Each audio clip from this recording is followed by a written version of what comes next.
Hey guys, Rocker Girl here, back with another interview. And today's guest is again the one and only Mary Marlowe. Mary, why don't you introduce yourself to everybody? Say hi. On the air with Mary Marlowe. Just a simple, hey, it's Mary. My big microphone. Okay, thank you for pointing out your big microphone.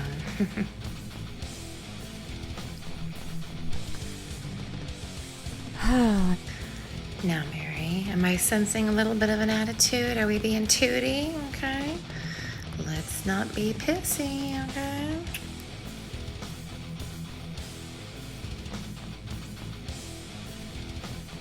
So, Mary, there was a recent article in the Denver Post about Detective Bombshell and that he's suffering severely from PTSD from this case.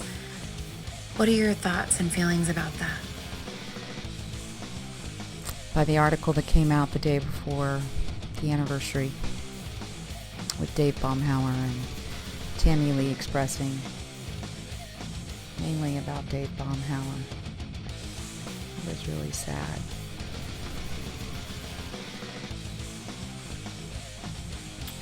You know, I could sit here and say that it was written solely for the purpose of tickling the wires.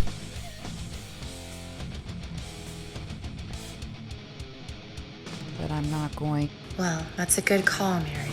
You know, I don't often find myself saying that to you, but I think it's best that you don't dive into, the rabbit hole with some conspiracies.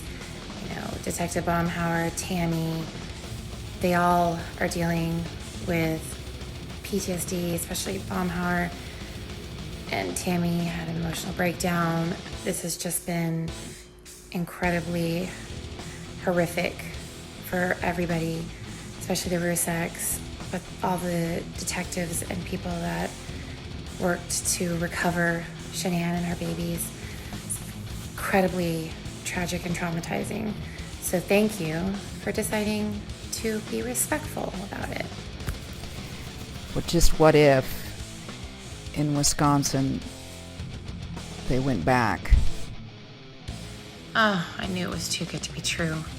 Mary, don't go down this rabbit hole. No, stop. And analyzed Chris's conversation, knowing that they had some information with them, or they were able to send back to the command center of what Chris was saying. Oh, come on, Mary, for crying out loud. Stop while you're ahead, please. After the one day of interviewing, and they all discussed and strategized along with the team of people that came with them, and analyzed Chris's conversation, knowing that they had some information with them, or they were able to send back to the command center of what Chris was saying.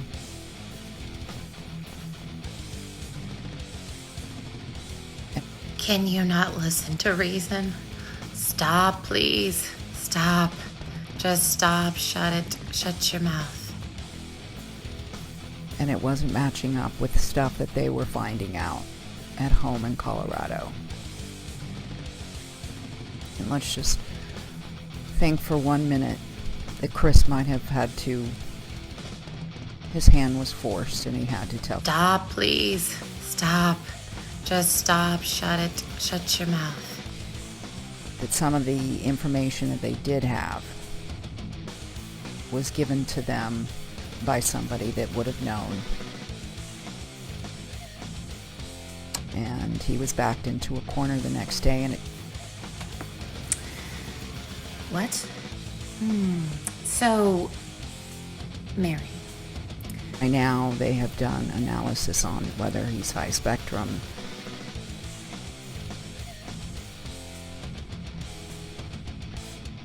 And they have probably threatened him too, that he'd go back to Colorado into a much more violent prison. You just couldn't help yourself, could you, Mary? You're testing my patience, woman. Okay, you're testing my patience. Okay, rocker girl is cool, calm, and collected, but I'm about to reach through this phone and I'm about to slap you, okay? Let's just say that, okay? You're on thin ice.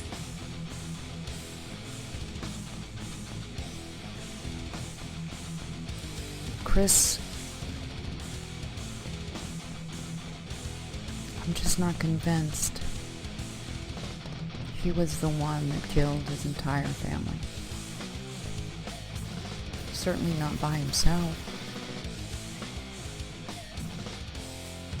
You know, Mary, I know I do a lot of the questions here because this is my show, you know, rocker girl. But let me tell you what the truth is, okay? Are you ready for this bombshell? Chris murdered his wife, Shanann, and their unborn baby, Nico, and their beautiful daughters, Bella and Cece. And he coldly, methodically planned this out. And the day that he went to work, plausible deniability, that's what that means. I know you like to throw that word around, but he loaded them up casually in the back of his truck, cool as a cucumber, and drove them out to his work site, where he proceeded to dump them and then meet fellow workers there. Plausible deniability. And Chris did it alone. All alone. Hey, that's fantasy. What do you mean fantasy? Sweetie, Rocker Girl is all about the truth, okay? Now, I don't know where you're coming up with your, reality or whatever, but no. The man that is responsible for this annihilation of this beautiful family is rotting in prison for the rest of his life. He did it, okay?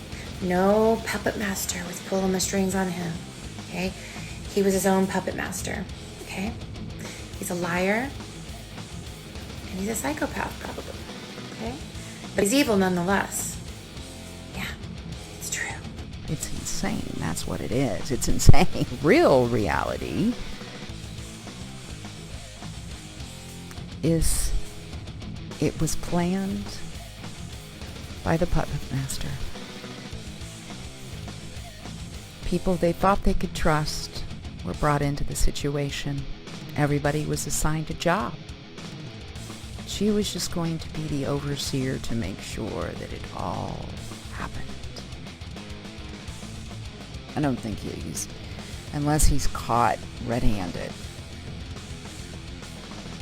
I don't think that he's totally capable of telling the truth 100%, but I bet. So, in other words, Chris Watts is a pathological liar? Interesting. He's as black and white as it gets.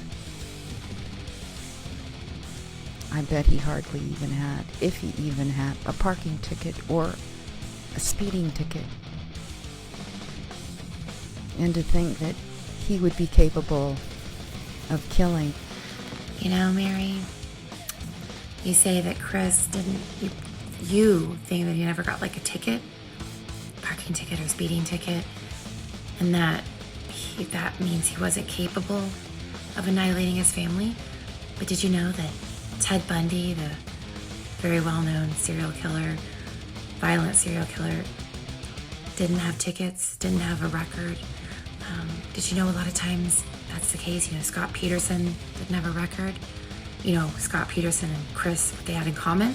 And to think that he would be capable of killing his daughters in such a violent way and putting them through small 8-inch hatches and killing a pregnant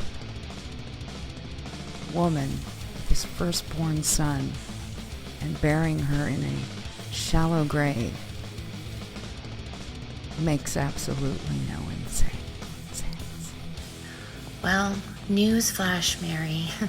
You just described exactly how Chris Watts annihilated his family.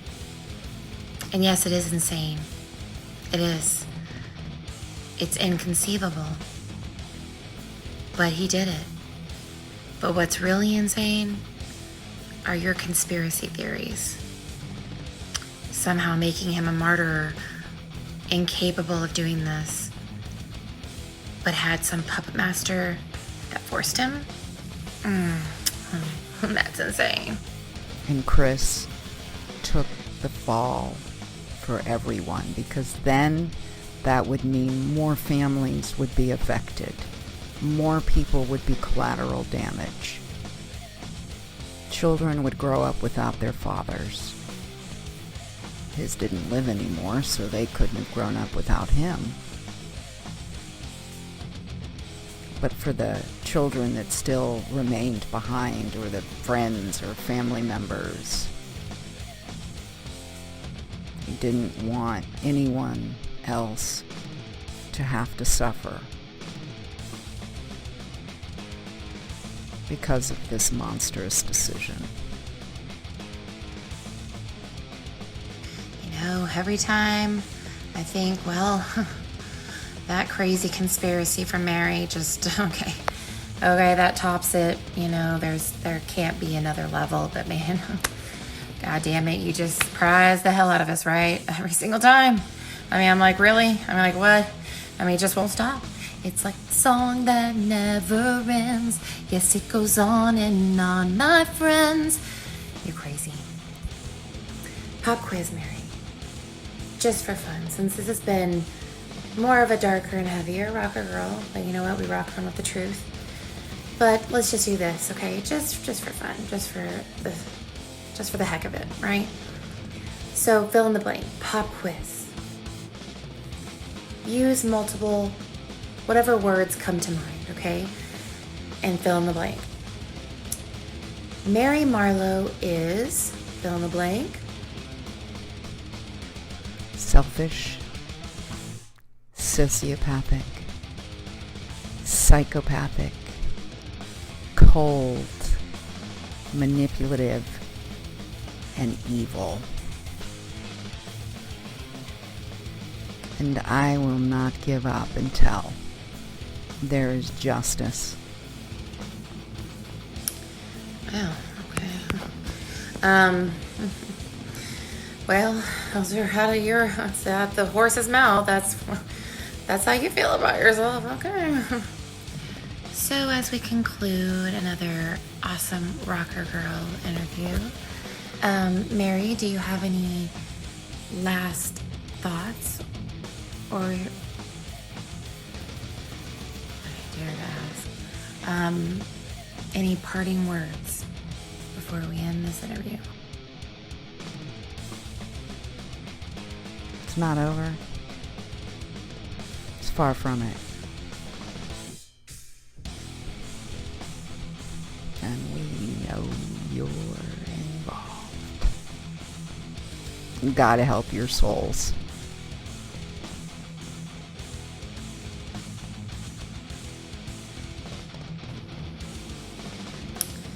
Wow, okay. Well, those are out of your, that's at the horse's mouth. That's how you feel about yourself, okay. This one's been a doozy. Okay, guys, this is Rocker Girl. Thank you for tuning in. Join us next time. And always rock on with the truth, okay?